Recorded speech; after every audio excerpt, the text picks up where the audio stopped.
일제시대 위안부들하고 제주도 그 4.3 사태 사고 뭐 아직도 이름이 제대로 안 붙었다며. 그게 왜 생겼는지는 알아?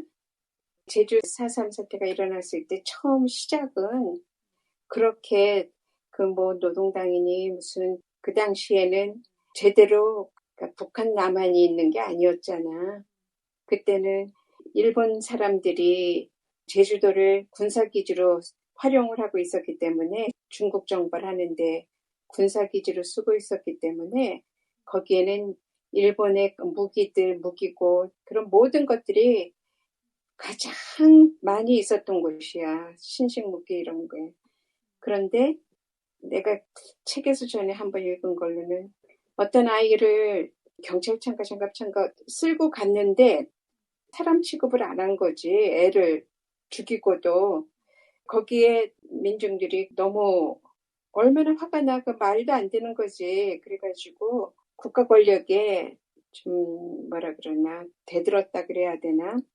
그런데 이제 그런 거를 이용해가지고 여기저기에서 일어나는데 그때에 아주 나쁜 머리 좋은 한 청년이 내가 그 이름을 잊어버렸어. 근데 그때 그럴 때마다 영웅 심리가 있고 자기가 뭐 좀 되려고 그러고 이러는 사람들이 있잖아.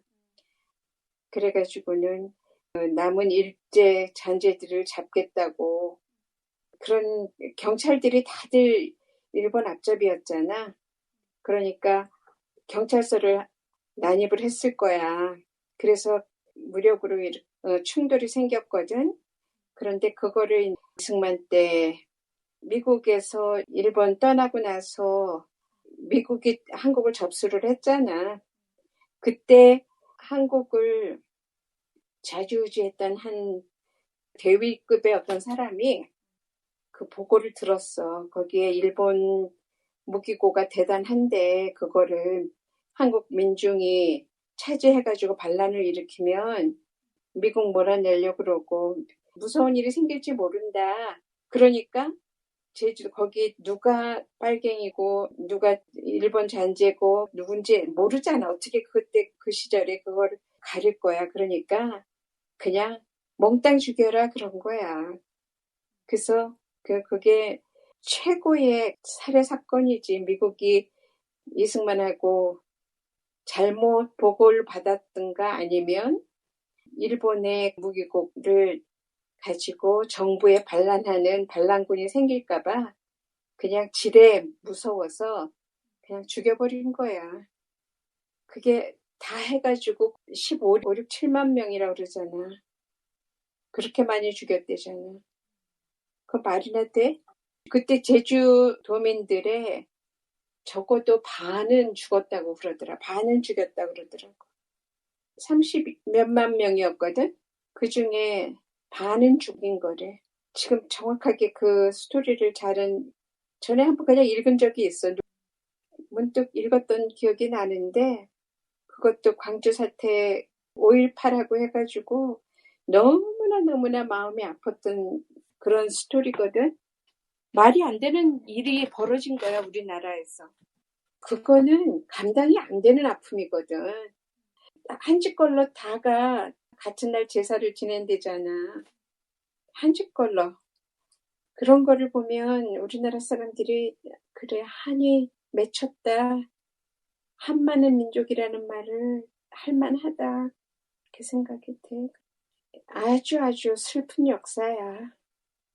미국과 일본이 같이 우리 민족에게 아프게 일본이 휩쓸고 간 그 자리에 미국이 확인 사살까지 한 거지. 너무너무 아픈 거지. 아픈 이야기지.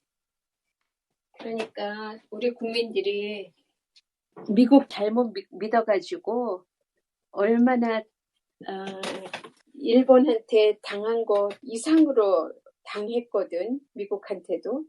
그랬는데도 미국을 진짜 뭐 미국이 한국을 살렸다는 둥 이러고 미국에 껌뻑하는 그런 사람들 많잖아.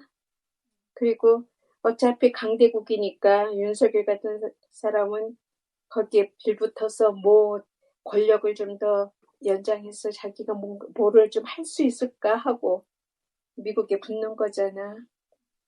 우리나라는 언제 자주 독립을 할 수 있을런지 모르겠어. 외부 잔재들 그리고 미국 사대주의자들 거기다가 이제 중국 사대주의도 있잖아. 그러니 이거 뭐 러시아까지 해서 강대국에 뺑 둘러싸여가지고 얼마나 그게 지금 위험한 상황인지 우리나라가 최고로 세계에서 제일 위험한 위치에 있는 나라거든. 그런데 경제도 제대로 못 챙겨. 아무것도 못 챙기고 있는 이 안보, 경제 뭐 못 챙기고 있잖아. 이제 북한한테도 밀렸다며 수출인가 뭔가. 중국하고 러시아가 한국 따돌리고 북한 조금만 밀어주면 금방 역전된다니까. 저렇게 윤석열이 진짜 바보짓을 하고 당하고 있다가 어떤 일이 벌어질지 우리나라에 미국 가서 또 무슨 짓을 할지 모르잖아.